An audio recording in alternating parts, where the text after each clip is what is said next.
अन्नदाता, पग पग पर है संग तुम्हारे अन्नदाता। लहू किसानों का बन के पसीना सींचता है धरती का सीना। मेहनत का तेरी हक दिलवाने, नई तकनीक नई खोज बताने। पशुधन को गुणवान बनाना, पौध सुरक्षा को सिखलाना, खेती के सब गुर समझाने, भारत का सरताज बनाने। आठों पहर है संग तुम्हारे अन्नदाता,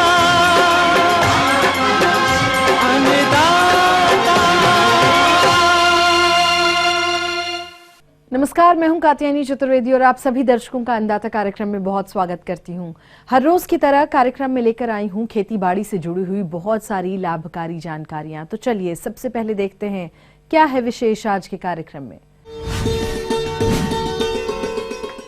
सूरजमुखी की उन्नत किस्में और बुआई तकनीकी, बटन मशरूम उत्पादन की वैज्ञानिक तकनीकी पर जानकारी,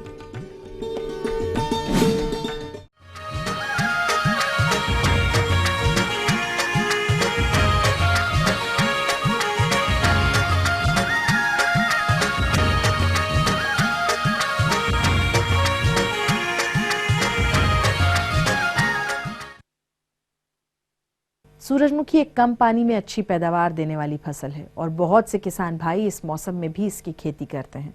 तो जो कृषक अभी इसकी बुआई करने जा रहे हैं वो इसकी बुआई करते समय कौन कौन से प्रमुख बिंदुओं पर ध्यान दें ताकि आपको अधिक उपज मिल सके। आइए इसकी जानकारी के लिए मिलते हैं डॉक्टर रमाशंकर सिंह से। अब इसकी खेत की तैयारी के लिए अगर धान की खेती की है तो उसमें 2 प्लाविंग और 1 प्लैंकिंग करने से इसकी खेत तैयार हो जाती है। अगर कोई दूसरे हल्की फसल है और दोमट मिट्टी है तो उसमें 1 प्लाविंग से भी काम चल जाता है। उसके बाद उसमें आप 1 प्लैंकिंग कर दीजिए, पाटा दे दीजिए और समतल कर दीजिए। उसके बाद आपको देखना है कि उसमें कुछ खरपतवार नहीं रहे, उसको हाथ से चुन के निकाल दीजिए। जो कुछ अच्छी प्रजातियां हैं वो हैं CO1, पैराडेविक, सूर्या, मॉडर्न, DRSF 113, ये सब कंपोजिट वेराइटी है। कुछ इसके हाइब्रिड वेराइटी भी हैं, अच्छी हैं, जो बहुत अच्छी उपज देती हैं और बहुत कम समय में तैयार हो जाती हैं। जैसे KBSH 1 और KBSH 44, ये 2 ऐसी वेराइटी है जिसकी उपज करीब 25 से 30 क्विंटल प्रति हेक्टेयर होती है। और कंपोजिट जो प्रजातियां हैं उनकी उपज करीब 15 से 20 क्विंटल प्रति हेक्टेयर होती है। अब इसके बाद में आते हैं कि कौन सा इसमें खाद और उर्वरक मिलाते हैं। तो अगर आपके पास अवेलेबल है तो 10 से 15 टन कंपोस्ट या FYM प्रति हेक्टेयर के हिसाब से आप बुआई से करीब 20 से 30 दिन पहले इसमें मिला दीजिए। और अगर अवेलेबल नहीं है तो फिर हम सीधे फर्टिलाइज़र देते हैं। तो फर्टिलाइज़र इसका डोज है कंपोजिट के लिए 80 किलो नाइट्रोजन, 60 किलो फास्फोरस और 40 किलो पोटास। अगर हम हाइब्रिड वेराइटी लगाते हैं तो उसके लिए मेरा 90 kg नाइट्रोजन, 80 kg फास्फोरस और 40 kg पोटास है। इसको हम जो फास्फोरस और पोटास की पूरी मात्रा है और नाइट्रोजन की आधी मात्रा एक साथ एज ए बेसल डोज हम लोग उसको पहले बुआई से पहले मिट्टी में मिला देते हैं। लेकिन उसकी जो आधी नाइट्रोजन की जो आधी मात्रा बची हुई है उसको 2 भाग में विभक्त करके एक 25 से 30 दिन इरिगेशन के बाद उसको टॉप ड्रेस कर देते हैं और दूसरा जब उसमें बर्ड इनिशिएशन होने लगे, फ्लावरिंग होने लगे, उस समय उसको एक टॉप ड्रेसिंग के द्वारा नाइट्रोजन का एप्लीकेशन कर देते। इसके बाद में किसान भाई जो लगाने के समय में ध्यान रखना है कि इसका स्पेसिंग अगर कंपोजिट वेराइटी लगाते हैं तो उसका स्पेसिंग होगा 30 सेंटीमीटर इंटू 60 सेंटीमीटर, 60 सेंटीमीटर पंक्ति से पंक्ति के बीच में और 30 सेंटीमीटर पौधा से पौधा के बीच में। एक जगह एक स्पेस पे हमको 2 से 3 बीज गिराना होता है और जब जर्मिनेट हो जाए उसमें से एक पौधा सिलेक्ट करके जो अच्छा होगा, स्वस्थ होगा, उसको रखते हैं और शेष दोनों या एक को हम लोग निकाल के फेंक। अगर हम लोग हाइब्रिड वैरायटी लगाते हैं तो उसका स्पेसिंग होगा 60 सेंटीमीटर इंटू 45 सेंटीमीटर, मतलब 60 सेंटीमीटर पंक्ति से पंक्ति के बीच की दूरी और 45 से 45 सेंटीमीटर पौधों से पौधों के बीच की दूरी होती है। अब आ गया खरपतवार नियंत्रण के। तो किसान भाइयों, ऐसा है कि इसमें एक बहुत ही इफेक्टिव पेंडामिथिलिन नाम का रसायन है, खरपतवारनाशी है। उसको हम लोग बुआई के ठीक बाद या दूसरे दिन या तीसरे दिन जरूर हम लोग करीब 3.3 लीटर, करीब 3.25 लीटर 1800 से 1000 लीटर पानी में मिला के बढ़िया से स्प्रे कर देते हैं। तो ये संकरी पत्ती और चौड़ी पत्तियों वाली कुछ घासों को इफेक्टिवली कंट्रोल कर लेता है। इसके बाद इरिगेशन पे आते हैं। चूँकि ये पौधा करीब 100 दिन का पौधा है, लेकिन अगर हम रबी में लगाते हैं तो जैसे कोई भी फसल लगाते हैं रबी में तो उसका ड्यूरेशन बढ़ जाता है, थोड़ा ज़्यादा दिन का हो जाता है। तो कैसा मिट्टी है, अगर भारी मिट्टी है तो मॉइस्चर उसमें ज़्यादा देर तक रहता है, अगर हल्की मिट्टी है तो मॉइस्चर जल्दी चला जाता है। तो उस हिसाब से 4 से 5 इरिगेशन देखते हैं, मट्टी में देख लेते हैं कि मॉइस्चर है कि नहीं, नमी है कि नहीं। उस हिसाब से इरिगेशन इसको हम लोग 15 से 20 दिन के अंतराल पे देते रहते हैं। तो ये थी कुछ उपयोगी जानकारियां। अब रुकते हैं यहाँ एक छोटे से ब्रेक के लिए, जल्द लौटेंगे और कार्यक्रम में आगे हैं महत्वपूर्ण जानकारियां। बने रहिए हमारे साथ। बटन मशरूम उत्पादन की वैज्ञानिक तकनीक पर जानकारी। आइए झारखंड की सैर पर चलते हैं। खूबसूरती, प्राकृतिक संपदा और विकास की अपार संभावनाएं हैं यहाँ। पर उन्नति की राह पर ये कैसे गति अवरोधक हैं? खोजेंगे इन्हें, निकालेंगे हल जोहार झारखंड में।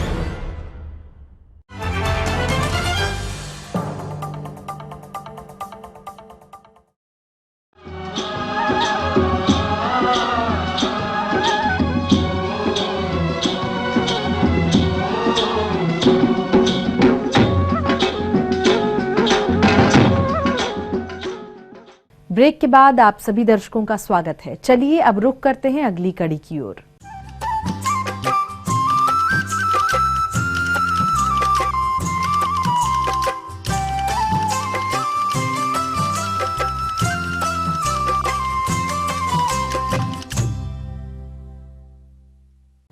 आज कृषि केवल जीविका का साधन ही नहीं बल्कि एक व्यवसाय का रूप ले चुकी है।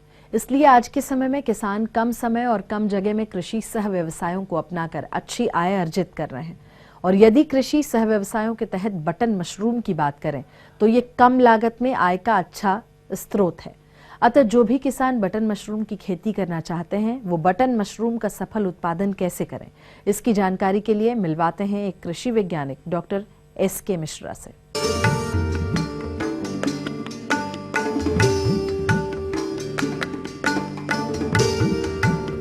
खासतौर से हम बटन मशरूम की बात करते हैं तो हमें इसमें कंपोस्ट बनाने की आवश्यकता पड़ती है। लगभग 6 क्विंटल कंपोस्ट बनाने के लिए हमारे किसान बंधुओं को 300 किलोग्राम सूखा भूसा, calcium ammonium nitrate 9 kilogram, urea 3.6 kilogram, super phosphate 3 kilogram, म्यूटा पोटास 2.5 किलोग्राम, गेहूं का चोकर 30 kilogram, gypsum 30 kilogram, Furadan 50 gram, Bavistin 10 gram और लगभग इससे 2 गुना पानी की आवश्यकता होती है, जिसको हम अच्छी तरीके से पानी में मिला के भिगो के और भूसे में अच्छी प्रकार से मिला देते हैं। टर्निंग करते हैं, इसकी एक ढेर बना लेते हैं। जिस दिन हम ढेर बनाते हैं उस दिन को हम 0 दिवस कहते हैं और इसके बाद में हम छठे दिन फिर इसका नया ढेर बनाते हैं, इसको तोड़ के नया ढेर बनाते हैं। जब कंपोस्ट तैयार हो जाती है उसी दिन हमें बीज मिलाना चाहिए। 1 कुंतल कंपोस्ट में लगभग 600 ग्राम से लेकर के 700 ग्राम तक हम मशरूम का बीज मिलाते हैं। फिर इसमें हम एक विशेष प्रकार की मिट्टी को बिछाएंगे। आवरण मृदा का ये रोल होता है, ये योगदान होता है कि इससे इसकी सतह से मशरूम निकलते हैं। 4 सेंटीमीटर मोटी एक परत बिछाते हैं आवरण मृदा की इन बैगों के ऊपर।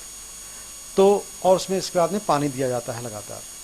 पानी का ठीक समय से अगर हम दे रहे हैं, तापमान सब कुछ ठीक ठाक है, तो केसिंग के लगभग 7 दिन के बाद में पिन हेड बनना शुरू हो जाते हैं, मशरूम के फल आना शुरू हो जाते हैं। 10 से 12 दिन के बाद हमारे जो मशरूम हैं, जो फलनकाय हैं मशरूम के, जो फल हैं वो तोड़ने योग्य हो जाते हैं। उनको हमें प्रत्येक दिन सुबह के समय तोड़ाई करनी चाहिए और इसके बाद में उसको काट पीट के अच्छे से और दवाइयाँ मिला करके उसमें पोटेशियम मेटाबाइसल्फाइड से उसको उपचारित करके और बैगन बंद करके बाज़ार में भेज देना चाहिए। 1 कुंतल कंपोस्ट बनाने में 900 रुपये से लेकर के और 1000 रुपये तक खर्चा आता है। कुंतल कंपोस्ट से लगभग 18 किलोग्राम मशरूम प्राप्त हो जाता है। 15 से 18 किलोग्राम मशरूम प्राप्त हो जाता है। और अगर हम इसको बहुत ही कम दर में बेचें, आजकल तो रेट अच्छा चल रहा है, लगभग 150 रुपये किलो जा रहा है मशरूम। यदि हम इसको कम से कम दामों में 100 रुपये के हिसाब से भी बेचते हैं तो लगभग ये 1500 रुपये का, और ये 18% अगर इसकी बायोलॉजिकल एफिशिएंसी है, जैविक दक्षता है, तो ये लगभग 1800 रुपये का मशरूम निकलता है, ये 2 महीनों में। आगे और भी है कुछ रोचक जानकारियां, पर यहाँ रुकेंगे एक छोटे से ब्रेक के लिए। जल्द हाजिर होते हैं। आलू की अधिक उपज देने वाली किस्में, बुआई प्रबंधन।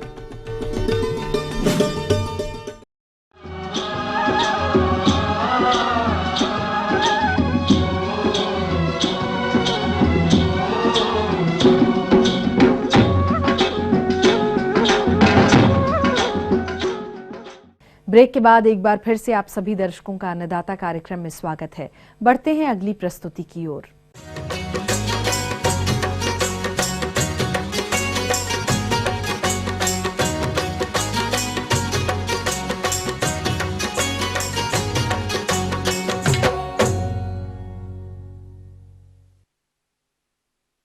जिन किसान भाइयों ने किन्हीं कारणों से आलू की बुआई समय से नहीं की है, वो अभी भी आलू की बुआई कर सकते हैं, लेकिन इसके लिए आपको वैज्ञानिक बिंदुओं को ध्यान में रखना जरूरी होगा, तभी फसल से अच्छी उपज मिलेगी। अतः इन बिंदुओं की जानकारी के लिए हम आपकी मुलाकात करवाते हैं त्रिहुत कृषि महाविद्यालय ढोली, जिला मुजफ्फरपुर के वैज्ञानिक डॉक्टर LM यादव से। आलू देखिए अभी है क्या, जो किसान भाई अगेती फसल लगा चुके हैं, हम लोग 15 अक्टूबर से 15 नवंबर इसका जो है अच्छा समय माना जाता है आलू लगाने का, लेकिन अब मुख्य फसल लगाने का वक्त आ गया है और उसके हिसाब से तापमान भी वो उचित बन गया है। तो ऐसे समय में किसान भाइयों को जो है वो जितनी किस्में हैं, जैसे सफ़ेद अगर आलू लगाना है उनको तो कुफरी ज्योति अच्छी किस्म है, कुफरी बहार, बादशाह, कुफरी अशोका और हमारे राजेंद्र आलू 3, ये सफ़ेद वाली कंद वाली किस्में, इनमें किसान भाई इसका चयन कर सकते हैं। दूसरा लाल अगर किस्म लगाना चाहते हैं तो कुफरी सिंदूरी है, कुफरी अरुण है, कुफरी लालिमा है और एक कुफरी ललित, ये किस्में किसान भाई कर सकते हैं। इसी तरह से अगर उनको खास करके चिप्स बनाना है या लच्छे वगैरह के लिए जो हम बात आती है, तो उसमें जो है चिप्सोना, कुफरी चिप्सोना 1, कुफरी चिप्सोना 2, कुफरी चिप्सोना 3, इन किस्मों में किसान भाई उसका चयन कर सकते हैं।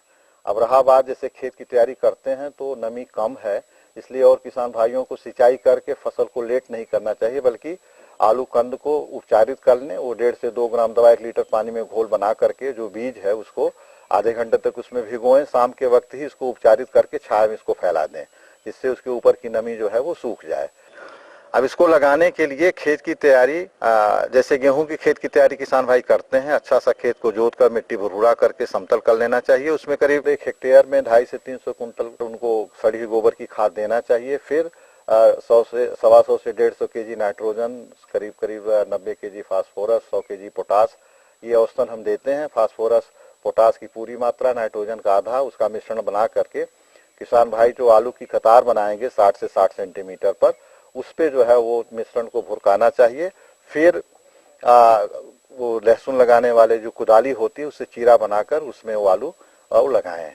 तो इससे उससे फायदा क्या होगा कि उर्वरक की जो पूरी मात्रा है वो फसल को मिलती है। और दूरी कतार से कतार 60 सेंटीमीटर और 2 पौधों के बीच की दूरी एक कतार में वो 20 सेंटीमीटर रखना चाहिए। तो ये समान प्रक्रिया है और नमी कम है। जैसे ही आलू फसल लग जाती है तो उनको ये ध्यान करके हल्की सिंचाई कर देनी चाहिए, उससे कोई नुकसान नहीं है।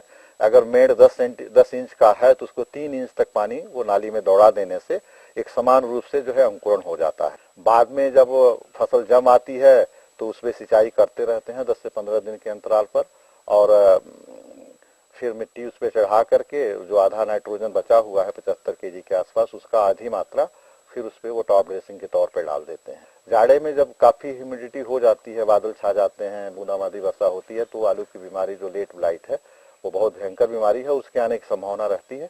उससे बचाव के लिए इंडोफिल 45 या रेडोमिल का जो दवा है 1.5 से 2 ग्राम 1 लीटर पानी में घोल करके उसका छिड़काव करें। अगर लेट ब्लाइट जैसी परिस्थिति बन रही है, वायुमंडल में अगर काफी बूंदाबांदी की स्थिति है, तो उसमें सिंचाई रोक देना चाहिए। और अगर आसमान खुला हुआ है तो पाला की समस्या भी आती है, उस समय हल्की सिंचाई या खेत के आसपास जो है धुआं कर देने से भी हम फसल को कुछ हद तक जो है पाला के नुकसान से बचा सकते हैं। तो ये क्रियाएं करना चाहिए। बाद में फरवरी जनवरी के लास्ट में लाही का प्रकोप होता है, तो उसमें मोनोसिल या रोगर का छिड़काव करने से फसल को हम बचा सकते हैं। तो ये क्रिया किसान भाई कर लेंगे तो उनको 300 से 400 कुंटल प्रति हेक्टेयर औसत पैदावार उनको प्राप्त हो सकती है।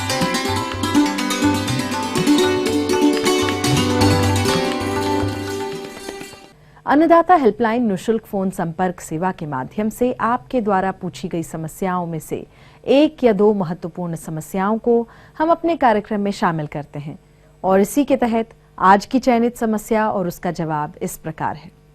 जिला कटिहार के कृषक राजकिशोर शाह आप फोन संपर्क सेवा के माध्यम से शहतूत रेशम कीट के आहार प्रबंधन पर जानकारी चाहते हैं। तो राजकिशोर शाह जी, आपकी जानकारी हेतु प्रस्तुत है कार्यक्रम का यह अंश। रेशम कीट पालन ये एक बहुत ही सरल और थोड़ा सावधानी से अगर किया जाए तो इससे अच्छी आय किया जा सकता है। अब इसके लिए 2-3 मुख्य बातें हैं जो मैं आपको बताना चाहूँगा। जब अंडा आने के बाद, अंडा जब तितली अंडा देती है उसके 10 दिन के बाद उससे कीड़ा निकलता है। कीड़ा निकलने के बाद अब पत्ती की बारी आती है, तो पत्ती का चुनाव, तो सर्वप्रथम जब कीट अंडे से निकल रहा है उस समय वो कीड़ा बहुत ही छोटा और नाजुक होता है, इसलिए उस समय उसे एकदम मुलायम पत्ते की आवश्यकता होती है। तो वैसे समय में आप उसी तरह पत्ते का चुनाव करेंगे। फील्ड में आपके पत्ते हैं, उसे आप ऊपर का जो टॉप होता है ऊपर का, उसको छोड़ करके पहला दूसरा पत्ता छोड़ करके तीसरा चौथा पत्ता जो है आप ला करके वहाँ से लाएं। और पत्ता का भी एक ऐसा समय तोड़ने का समय रखें कि ये सुबह का समय रखें या शाम का समय। पत्ता वहाँ से लाने के बाद उसको एक चॉपिंग नाइफ, कोई किसी तरह का चाकू हो जिससे कि पत्ता को छोटा छोटा बारीकी से काट दें। काट करके और उस अंडे पर जो अंडा निकला है उसके ऊपर आप उस पत्ते का छिड़काव कर दें। छोटा छोटा जो कटा हुआ पत्ता है जो कि 1 से आधा से 1 इंच का डायमीटर का पत्ता हो, इतना छोटा छोटा काटना चाहिए और उसके ऊपर छिड़काव कर दें। कीट जो है वो अंडा से निकल करके उस पत्ती पर आ जाएगा। अब एक चीज़ आप ध्यान रखेंगे, कीड़े को एक दिन में 4 बार पत्ता देना चाहिए। 4 बार पत्ता, इसके लिए समय बना लें आपकी सुविधा अनुसार। एक सुबह में दे दें, 10 बजे दे दें, शाम को 4 बजे दे दें और रात में खाना खाने के बाद 8 बजे 9 बजे के आसपास सब पत्ता दे सकते हैं। इस तरीके से कीड़ा का जो ये लाइफ है, जो लार्वल पीरियड है, ये 20 से 22 दिन का होता है और 20-22 दिन में कीड़ा जो है अपना 4 बार अवस्था चेंज करता है। 4 बार अवस्था चेंज करता है। ये एक मुख्य इसका बात है जिस पर कि थोड़ा ध्यान देने की आवश्यकता है। जब फर्स्ट कीड़ा निकला उसके दूसरे या तीसरा दिन कीड़ा मोल्ट में बैठता है। इसमें इसका बिहेवियर क्या है कि कीड़ा जो है वो अपना खाल निकालता है। खाल, तो वो हर बार 4 बार लाइफ में खाल निकालता है। तो इसके समय थोड़ा ध्यान देना पड़ता है। जिस समय वो मोल्ट में बैठा है उस समय कीड़ा को पत्ता नहीं दिया जाता है। आप देख लेंगे इसका मोल्ट का बिहेवियर भी आपको आसानी से समझ में आ जाएगी। एक बार अगर आप 2 बार देखेंगे तो जब ये कीड़ा मोल्ट में बैठेगा वैसे अवस्था में वो हिलता डुलता नहीं है, पत्ता नहीं खाएगा, चुपचाप बैठा रहेगा और फिर ये 24 घंटा में ये मोल्ट आउट हो जाता है। फिर अगले दिन 24 घंटा के बाद आप देखेंगे कीड़ा बाहर आ गया है, घूम रहा है, मूवमेंट हो रहा है, उसका सर हिला रहा है, तो आप समझ जाएँ कि कीड़ा मोल्ट आउट हो गया है। फिर आप उसके ऊपर एक नेट मिलता है, वो आसानी से उपलब्ध है। और नहीं तो आप कंसर्न रेशम सेरिकल्चर का जो बहुत सारे ऐसे हैं जहाँ से इनकी सेरिकल्चर का सामान आपूर्ति किया जाता है, उससे कंसर्न करेंगे तो आपको इसका जाली जैसा नेट मिलता है, वो उसे ले लेंगे और वो कीड़ा के ऊपर डाल देंगे, ऊपर से पत्ता देंगे, कीड़ा अपने आप ऊपर आ जाएगा। उसको उठा करके आप अगले दूसरे डाला में डाल लें, नीचे का वेस्टेज निकाल दें। इस तरीके से आपको 4 बार मोल्ट आउट करना है कीड़ा को। और 4 बार में एक चीज़ और ध्यान रखना है कि पत्ता जो है एज के अनुसार छोटा रहने पर ऊपर से पत्ता लेंगे और जैसे जैसे कीड़ा बड़ा होते जाएगा नीचे की ओर वो पत्ता हार्ड और सबसे फाइनल जो चौथी पांचवी अवस्था होता है उसमें आप उसको कड़ा से कड़ा पत्ता दे सकते हैं खाने के लिए। अब इसमें 2-3 बातें और सावधानी देने की बात है कि इसमें जब आप वैसे तो इसका पूरे साल में 3 मौसम क्रॉप ऐसे हैं जो कि बहुत फेवरेबल है, उस समय ना ठंडा होता है ना गर्म होता है।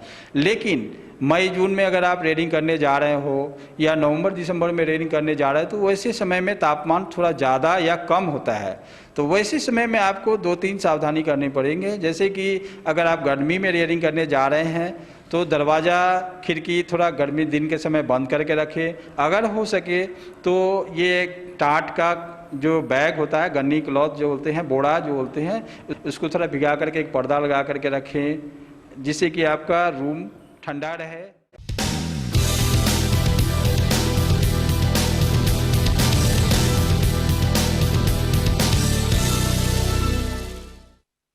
राज्य की विभिन्न मंडियों में कृषि उत्पादों के चढ़ते उतरते बाजार भाव की संक्षिप्त जानकारी इस प्रकार है।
और चलिए अब देखते हैं कल दिखाए जाने वाले कार्यक्रम की मुख्य झलकियां। अच्छे पुष्पन हेतु गुलाब के बाग में समसामयिक कार्य। एक्वेरियम में कैसे करें रंगीन मछलियों का पालन। हम ये उम्मीद करते हैं कि आज का कार्यक्रम आप सभी दर्शकों के लिए उपयोगी रहा होगा। किसान भाइयों, अन्नदाता आपकी सेवा के लिए संकल्परत है। कृषि संबंधित समस्या और सुझावों के लिए आप हमें इस पते पर संपर्क कर सकते हैं।